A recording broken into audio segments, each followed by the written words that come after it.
Willie D Live. You have an uncanny way of thinking outside of the box, and you are very good at breaking things down, like you just did. You understand consequences and repercussions very well. Okay. So, my question to you is, why are you such a habitual line stepper? Why do you cross that line so often when you know what the repercussions and consequences are going to be? And they're not going to be favorable to you. For example, Right. I saw where you and Suge got arrested, right? You and Suge got arrested. Is that true? Allegedly. Allegedly. Yeah. Allegedly. Okay. And What were we doing? allegedly it had something to do with like some type of camera or something like that. I'm not sure. I'm just sure. Oh. I'm just saying this is what I read. I'll tell you the story, Yeah, and okay. you tell Tell me me, the story. then does that change how you frame this? Okay. So we have a meeting with a hologram company, which is going to go into a licensing deal on some holograms. This is in Beverly Hills. So now there's a rodeo, and behind that is an alleyway where you park your vehicles. Mm-hmm. That's where we are. Suge has brought his son with him who's 5 years old. And before we go into this meeting, Suge's son runs behind the dumpster and urinates. And a lady films his penis out, peeing behind the dumpster. And then says, "Oh, I thought that was Katt's kid." So yeah, that's what happened. See, man. See, this is So why. understand, we were yeah. facing 20 years, Yeah. Suge and I. 20 years for that. And if it wasn't for the fact that this is Beverly Hills and it's all on camera, they had no problem sending us up the river when we couldn't have possibly done what was being said. That lady said that she got jumped on by me. So you see what you just did? You just clarified a huge, misconception about, the events of that evening or whatever. Yeah, but remember, it went to court. Yeah. Like, this isn't just my word. Yeah. They had to play the video in court, which showed that her altercation wasn't with a man at all. But the trip part about it is that when people print it, when the media, mainstream media put it out there, they don't add that piece. They No, just say, nor do they make a retraction. Right. Nor do they say, "Hey, that thing we told you about that Right. guy, turns out it was nothing." Understand, I got 15 cases that were dismissed. That should be talked about. Why would 15 cases be dismissed? Because you were so sure you had what you were looking at. Because every city I go to, I'm the nigga with the best car. It's probably smoke coming out that car. It's probably girls gathering around that car. I look like the plug. I get it. And you've probably already hurt me by the time you find out who I actually am. right. See, because of that clarity you just provided, Yes. is the reason why I want to know. I think the world want to know what happened between you and Ali Siddiq. I know you said The you didn't want world to talk couldn't about it. possibly want to know wanna that. know, He's man. not We wanna- famous enough for the world to want to know that. At least we're Because famous. my side of the world doesn't want to know that. See, Well, my side of the world. here's the thing. What happened, man? A lot of times what liars do first is they set up a narrative and a scenario. Like Michael Blackson just got on national TV and told people, "Yeah, I got a beef with Katt Williams, and Katt is mad at me about this, and because I said this, and I didn't even mean it like that." And the whole time, he's never talked to me. That's how he feels. He's heard I'm angry. I've not had a conversation with him. It's the same with your Ali Siddiq. If it wasn't for the information that I know in my intel, I would be a fan of his like everybody else. Who wouldn't be a fan of a young black storyteller that's done time and loves his family and is a hometown guy? Like, why would he ever have any enemies in comedy? It's ludicrous. But if you pick the actual king, then make sure that your story's correct. And unfortunately, his story's not correct. No matter what he says, he never met me. He made it disrespectful that a security guard that was 6'7" reached over him to pay him, not mentioning the fact that he got paid for not doing anything. Well, let's start at the beginning of the Reliant thing. I don't know if I want to. I'm going to start, and then you can do what you want to do. Fair enough. But I think for the sake of the audience knowing, just tell them having who an Ali idea of Siddiq what we're is talking first. about. Ali Siddiq is a comedian from Houston that's based in Houston. A very fine comedian. Very fine comedian. Yes. Now, Ali said that he went to Reliant Arena and he was on the same show as you. He showed up, and the security stopped him from entering the building. And they said, and then somebody told him Katt didn't want you to come in. And then at some point, somebody else came and gave him a check. Another security person reached over somebody's shoulder and gave him a check. He said that the people that were the working security locked arms to prevent him from walking inside of the building. And he thought that, you had a problem with him. And he said he didn't know why you had a problem with him. And to this day, he don't know why you have a problem with him. That was the. It'd be nice if that was the story. So now, if that's the story, then let me see if I got this correct. A guy I've never met was supposed to be doing a show with me, and I got so angry, even though I hadn't met him, that I had security keep him out of the building. See, that's the problem with lies. They're faulty from their inception, sir. I'm the person in the story that doesn't have a grudge to feel. I don't care why I didn't like Katt Williams. I would get to the bottom of it. This is not one of those stories. First of all, the actual truth of this matter is every city that I go to, I already have the comedians who are opening up for me. Not just this tour, but for the 17 100 city tours previous to this. I never go to the city and go, hey, do you guys have some comics here? I'd like to add them to my show. I just don't do it. I travel with the comedians that are coming to your city. We're one unit and one team when we come. That is to let you understand that no comic was fin to come join us that evening because there isn't space for it. I still have to do an hour at the end of this. There's a limited amount of time. So we could just start there. Second of all, I don't care where you're from, what the venue is, how cool you are with the people that work there.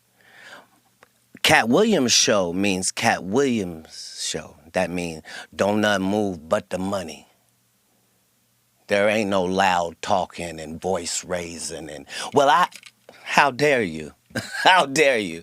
Let me look on the advertisements and see, do I see your name or face, sir, whoever you may be? Where would you even get the entitlement to be having this question? This is like me insisting that the Lakers put me on as a starter. And I won't take no for an answer. It's ridiculous. You don't even play in our league. And that's before I knew who you were. Now that I know who you are, I'm just ashamed because you took something personal that couldn't have been personal. I didn't meet you. That's how it would have gone if I wasn't there, because the truth is I wasn't there. All of this happened before I got there. What happened with the check? When the security guy gave him when the check? when I asked what the person had said, I said, well, I don't understand. I don't understand why he's so angry. What did he say to you? He said, I'm supposed to be on this show. I said, well, maybe he was expecting to get some sort of a payment, and now he thinks he doesn't get to get paid because we already have a tour. I wouldn't want that. Pay him for performing. So he got the check of the performer. This is what he's angry about. Imagine the audacity. Remember, your story is that I'm kicking you the fuck out. Get out and lock arms and don't let him in. And paying you? Make it make sense, King. So, either you're smaller than I think or I'm bigger. Either one. Like, you can't keep positioning the narrative because that's all this is. This is so that in a conversation in America, there'll be something where he and I are evenly linked. And only people in his hometown are floating that narrative. I'm really him. You don't believe that there's, under any circumstances, that you and Ali can come to a resolution, just be cool? Like, you've just talked to me. You know I don't have a bone in this. Yeah. I don't have a bone in this. So if I got him on the phone, you talk to him?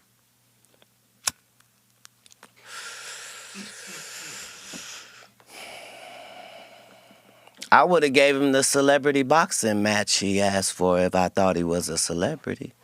Oh, come on, man. You know Ali is a celebrity. Come on, Sir, Katt. I'm not talking. I didn't mean that disparagingly. Yeah. I meant that in ticket sales, my nigga. Ticket sales. That's what I meant. I mean, I'm doing 7,000 in your hometown while you go do 300. I'm not being disrespectful. I'm talking statistics. I'm talking about the biggest and baddest thing going. And you, a person trying to get in, why would you be mad? It's ridiculous. I'm offended. I'm offended. Why? Because even if it's celebrity boxing, I need you to sell tickets too. I need you to sell these pay-per-view numbers, my nigga. I know I'm bringing it. It's more people that want to see me get laid out by you. And the fact that an upstanding and righteous gentleman like yourself is in that position with the only thing trying to be righteous in our lane is just more machinations of the devil. You should have a much better backstory when you pick me as an opponent. You know what, man? I'm glad you at least addressed it. Because when you talk to him and tell him what the truth is, he won't be able to refute it. I told you earlier, he doesn't know this. How could he know? It's okay for you to think that I'm that way, but there are 30,000 known comedians in America that you could have went to, and they would have told you, this is against my character. I am known for confronting my issue head up, be it Satan or his affiliates. I don't care if you 6'6". I don't care if it's 5 of you. I don't care if I'm guaranteed an L. I don't care if you put a gun in my face. I don't care about none of that. I care about doing the right thing as I see it in that moment. Yeah. Man, how did you get on in the first place as far as like with the movie thing? Like, I know I'm skipping over the comedy, but how did you get on with the movie thing? Like, specifically, I want to know about Money Mike. I want to know how you got that role. Right. So here's the whole thing. Liars always come up with terrible lies. So Rickey Smiley says, yeah, Katt was supposed to play the Santa Claus and I was supposed to play the pimp. Liars always have ridiculous narratives. Nobody in America can imagine that a real movie studio would cast 5'5", 145-pound Katt Williams as a fucking Santa Claus, number one. Number two, Rickey Smiley was finna play a pimp. Really? Rickey Smiley has played a woman more times than Rickey Smiley has played a man. He's played Bernice Jenkins 5 times. I got it in my contract that I don't work with Rickey Smiley unless he's playing Miss Bernice Jenkins. Get out of here, man. That's in your contract for real? I make my contracts, sir. Oh, when you're the master of your masters, everything else is subservient. That's why we have control. That's why we're hated, because there's something to hate. But anyway, so Money Mike, this is my first audition, not just my first movie. It's my first audition. The reason it was so great is because they allowed me to do what I wanted to do, and I needed to do things. So I needed to pick the wardrobe for the character. So Money Mike's wardrobe was impeccable because I designed it, and they made it so. I picked out the car, the color of the car. They had a guy playing a pimp. I need this to be an actual pimp. We need Bishop Magic Don Juan. Everything I had to do, me and KD Albert, who played Donna, and Terry Crews, it was all of our first project, and my job was to make sure that we came off as if we were seasoned actors. And so I put everything I had into that movie, to the point where in the script, Money Mike is raped in the bathroom. Katt Williams changed that. Why? Because there's no way. What do you mean, Katt? There's no way. What are you saying? I'm saying in a place that small, I'm not rapeable. I don't care what has to happen. That's what will happen. And so that's how it changed and became a great movie. And just the thought process that maybe Rickey Smiley was going to do that, it is laughable. But yeah, that was going to be my only movie. So I had to do everything that I could do to make sure that it went the way I needed it to. And I've done that in every one of the 60 movie roles that I've done, in the 50 network television roles. Man, I'm glad you stood on that, man, because it's a lot of people who would not have. People get blinded by that bread, man, or that opportunity.